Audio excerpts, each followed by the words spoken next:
नमो नमः। स्वागत है आपका मेरे चैनल पर। आज मैं 8वीं कक्षा की संस्कृत की पाठ्य पुस्तक मंथन भाग 3 का पाठ 2 यस्य बुद्धिर्बलम तस्य, इसका प्रश्न अभ्यास आपको हल करवाऊंगी।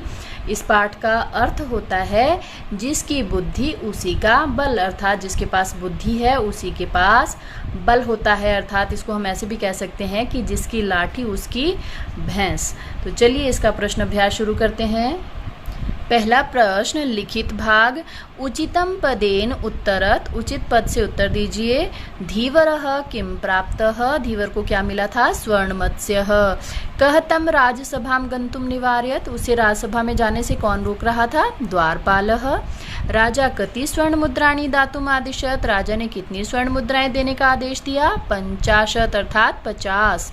धीवरः किं पुरस्कारम इच्छति स्म, धीवर जो है क्या पुरस्कार चाहता था? उत्तर होगा 50 दंड प्रहाराः, अर्थात 50 डंडे के प्रहार।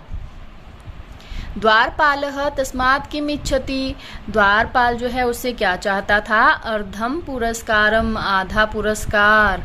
पूर्ण वाक्येन उत्तरत, पूर्ण वाक्य में उत्तर दीजिए। पहला प्रश्न है स्वर्ण मत्स्यः प्राप्यः धीवरः किम अचिन्तयत्, उत्तर आप इस प्रकार से लिखेंगे स्वर्ण मत्स्यः प्राप्य धीवरः अचिन्तयत् यदि अहम एतं राज्ञे दास्यामि तर्हि स प्रसन्नो भूत्वा मह्यं पुरस्कारं दास्यति।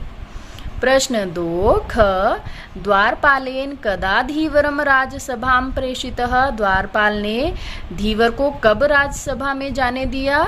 उत्तर यदा धीवरः तं कथयति यत् अहं तुभ्यं अर्धं पुरस्कारं दास्यामि, जब धीवर उसको कहता है कि मैं तुम्हें जो है आधा पुरस्कार दूंगा, जो भी पुरस्कार मुझे मिलेगा उसका आधा मैं तुम्हें दूंगा, तभी द्वारपाल उसे अंदर जाने की अनुमति देता है। अन्ते द्वारपालेन सह किम अभवत्, तो अंत में द्वारपाल के साथ क्या होता है? उत्तर अन्ते सैनिकाः द्वारपालम दंड प्रहार अनंतरम कारागारे अक्षिपत्। यहाँ पर दंड प्रहार रानंतरम भी आप लिख सकते हो, जिस प्रकार से पुस्तक में आपकी दिया गया है, लेकिन आपको याद करने में सुविधा रहे इसलिए मैंने इन दोनों शब्दों को अलग अलग करके लिख दिया है ताकि आपको आसानी से याद हो जाए। अदरवाइज आप इसको दंड प्रहार रानंतरम भी लिख सकते हैं जैसा कि आपकी पुस्तक में दिया गया है। प्रश्न 3, प्रश्न निर्माणम कुरुत, रेखांकित पदानि आधृत्य। धीवरः स्वर्ण मत्स्यम राज्ञे दातुम इच्छति स्म, तो राज्ञे की जगह पर प्रश्न निर्माण होगा तो कस्मै धीवरः स्वर्ण मत्स्यम कस्मै दातुम इच्छति स्म। एक और बात ध्यान दीजिए, जब भी आप प्रश्न निर्माण करते हैं प्रश्नवाचक चिन्ह जरूर लगाना है, अदरवाइज आपको मार्क्स नहीं दिए जाते हैं। ख द्वारपालः धीवरात् पुरस्कारस्य अर्धभागम अयाचत, प्रश्न होगा द्वारपालः धीवरात् किम अयाचत, प्रश्नवाचक चिन्ह। राजा पुरस्कार रूपेण 50 स्वर्ण मुद्राणी अयच्छत, प्रश्न होगा राजा पुरस्कार रूपेण कति स्वर्ण मुद्राणी अयच्छत, प्रश्नवाचक चिन्ह। 25 दंड प्रहारानंतरम स सैनिकान अवरोधयत, तो 25 दंड प्रहारानंतरम स कान अवरोधयत, उसने किसको रोका? अंग 5वां प्रश्न, सैनिकाः द्वारपालम कारागारे अक्षिपत, उत्तर प्रश्न, अब इसका प्रश्न क्या बनेगा? इसका उत्तर नहीं होगा, इसका हम प्रश्न बना रहे हैं इसलिए हम इसको प्रश्न ही कहेंगे। तो इसका प्रश्न होगा सैनिकाः द्वारपालम कुत्र अक्षिपत। अगला प्रश्न है, जो नीचे आपको शब्द दिए गए हैं इसमें आपको मूल शब्द लिखना है, कौन सा लिंग है और कौन सा वचन है और कौन सी विभक्ति है ये आपको चुनकर लिखना है। तो पहला शब्द आपको दिया गया है मत्स्यान, मत्स्यान अर्थात मछलियों को, मत्स्यान कहते हैं मछलियों को। तो यहाँ पर ये होगा मत्स्यः, मूल शब्द है मत्स्यः, स्त्रीलिंग, बहुवचन द्वितीय विभक्ति। तुभ्यम युष्मद शब्द है, ये पुल्लिंग, स्त्रीलिंग और नपुंसकलिंग तीनों में तुभ्यम ही रहता है और ये होगा एक वचन चतुर्थी विभक्ति।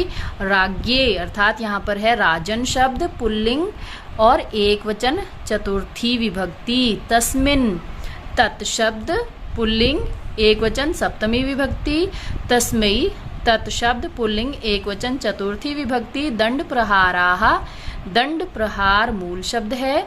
नपुंसक लिंग बहुवचन प्रथमा विभक्ति। कारागारे, कारागारे में कारागार है मूल शब्द नपुंसक लिंग और एक वचन सप्तमी विभक्ति है। अब इसके बाद प्रश्न 5 देखिए, उचित विभक्ति का प्रयोग करके रिक्त स्थान की पूर्ति कीजिए। अब ये क्या है, स आगे आपको दिया गया है आपण शब्द, तो आपण में आपने विभक्ति लगानी है। आपने यहाँ पर सप्तमी विभक्ति लग रही है। स आपणे मत्स्यान विक्रेता अस्ति। द्वारपालः धीवरम डैश समीपे अनयत, किसके पास लेके गए थे वो, राजा के, तो यहाँ पर आएगा राज्ञः। स नद्याम जालम प्रसारयत, उसने नदी में जाल को फैलाया। घ राजा धीवरम पारितोषिकम अयच्छत, धीवर में धीवरम आएगा, द्वितीय विभक्ति का प्रयोग किया गया है, उससे बनेगा राजा ने धीवर को पारितोषिक अर्थात इनाम दिया। स राजानम अभिवाद्य गृहम गतः, वह राजा का अभिवादन करके घर चला गया।